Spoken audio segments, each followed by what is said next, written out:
So I get it. So Obi-Wan's a broken man. I like that. I like that part of the storytelling. I think that's appropriate. I like the Inquisitors coming. I think that's important. I think that Reva is just overbaked. It's just too much. Like, I like the idea of having an Inquisitor that's man, I can't talk about episode 5 for real. I mean, there's important things happen. You need to watch episode 5. I can't fully talk about Reva, but regardless, her anger is just too much.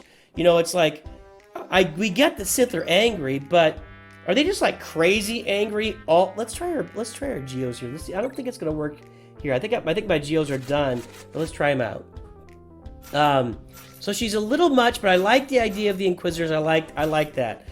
I also, some of you are gonna object, is I like the idea that Obi-Wan has to go on this side quest because Leia has been kidnapped. Now, yeah, the chase scenes with Leia are a little ridiculous. I mean, the very first time she escaped, there were 3 bad guys surrounding. That's Flea, I get it. There are 3 bad guys surrounding her, and obviously there was a directing cue where they were all just standing there, and then she runs for like a second, and then they all break, right? That was kind of dumb, and it was contrived, and I didn't really like that.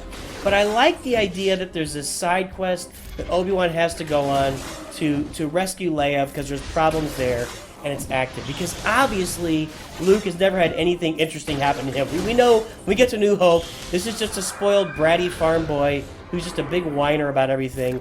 He's never been kidnapped. He's not tough yet. Leia, obviously, we see in A New Hope, she's like 19 years old, and she's the toughest lady. She's the toughest woman in the galaxy. I mean, she is already just steeled, right?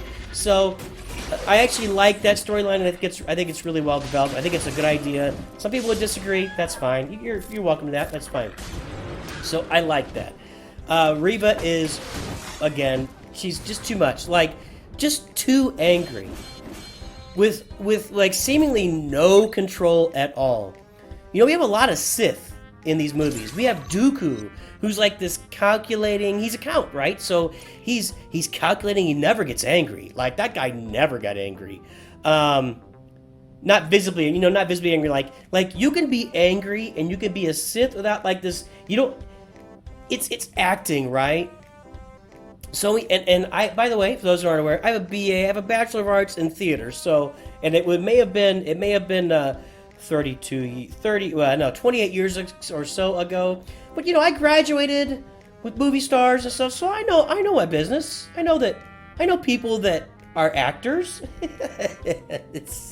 Yeah, you know, you can be evil and angry. You know, Darth Vader is very composed. Not in this series, he's not. He is angry. Boy, he's ready to find Obi-Wan. I think that's great.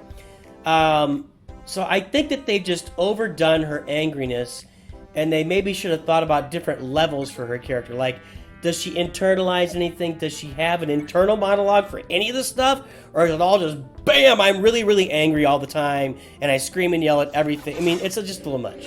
So, and then we got to episode 3, and Obi-Wan and Vader fought, and man, I'll tell you what, that got my juices going. It really did. It really got me going. It's like, here is the thing that we've all wanted to see for, I mean, I've wanted to see it for, 30 years. You guys have wanted to see it since Revenge of the Sith, right? Here's Vader and Obi-Wan going at it, and Obi-Wan is obviously just a completely broken guy. Now, here's where I take some issue with that fight, and it's the same as everybody else. And here's where I kind of take some issue with the series, too. And we're on episode 5, and I can't talk about it because some of you guys haven't seen it, and that's fine. But we'll get to episode 6 here soon, and we'll conclude the series. I just think the storytelling is lacking. Everybody's saying this could be a fan film, whatever. I'm not a good guy to talk about special effects. I was 5 years old when I saw Star Wars. A New Hope was just called Star Wars in the theaters. You guys know that. Those were amazing special effects. I'm not as hip on special effects. You guys are all about it. Fan films, great. I get it. I've seen the fan films, Maul, Vader, whatever. But I think here's a storytelling detail that I think should have happened. So Vader is looking at Obi-Wan through the flames, and we all know, we're all sitting there, and we're all saying, he could kill him right now. He could jump over the flames, he could push out the flames, he could just choke Obi-Wan from where he is, He could knock the droid away. He could pick them both up, bring them over here. He could throw his lightsaber at. There are 1,000 things he could do to kill Obi-Wan in that moment, but somehow Obi-Wan escapes, and we're kind of left with this idea that, oh well, Vader couldn't get him, so he let him. But it wasn't that Vader could. Obviously, there has to be something else. It wasn't that Vader couldn't get him. I think if they had added something very small there, it could have given us something to look forward to and given us a little more of an out. So, for example, when Vader's looking at Obi-Wan across the fire, instead of just standing there and then eventually just walking away, what if he had just raised his hand a little bit like this, like he was going to choke him or going to do something, and then paused. So he brings it up, he's going to do something, he pauses, and he brings it back down, and he says, "Bring my shuttle," or something like he walks away with his stormtroopers. And we know, so then we know there's something there. Is it that he wants him to suffer? Is it that he wants him to be healthy when he defeats him? You know, there's something there. But they didn't give that to us. They didn't give us those small little clues. And I think that's what's missing from the show, is the small little clues to say, hey, something is brewing, something is coming, something is here, something is there. And that's missing in Reva's character too. You know, small things getting real. Okay, hang on here. Gotta beat these guys. So I think that's what the show is lacking. But all that said, overall, I'm enjoying the show. I love the battle between these two. I think it's great. I'm really looking forward to the conclusion. Episode 5 is a banger. It is by far the best episode. It is by far better than anything that was in Boba Fett ever.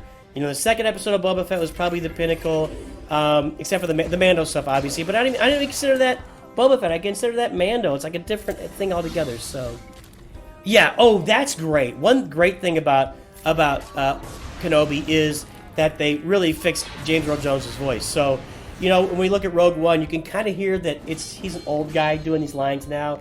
So they did something with his voice to really make it resonate and sound like it did 40, 50 years ago, right? So that was excellent that they did that. And I have to say, I really, really hope that they have gotten with James Earl Jones, they sat him down and had him read out the dictionary so that they can take all those words in the future and he can talk to us as Darth Vader forever and ever and ever and ever. Because they'll be able to take those words, put them into sentences as Darth Vader. 10 years, 20 years, 30, 40 years, he probably won't be around 10 years from now, you know? He's such a great actor. He's been a great person, but he's just getting older. He's just getting up there. So anyway, so all those things are good. So those are my thoughts on Kenobi. I'm really enjoying the series. I don't think it stands up to Mando, but, you know, this final episode, depending on what happens in the final episode, it could redeem the whole thing. Episode 5 was very close, gets us right on the right track. It's unfortunate it took us 5 episodes to get quite to there. But episode 5 kind of gets us on the track. We'll see if the finale really brings it home, because like the Boba Fett finale, it was so overdone, like just over the top. I just didn't enjoy it. So there you go. Those are my thoughts on Kenobi, everybody. Hopefully you enjoyed that. Yeah, there you go.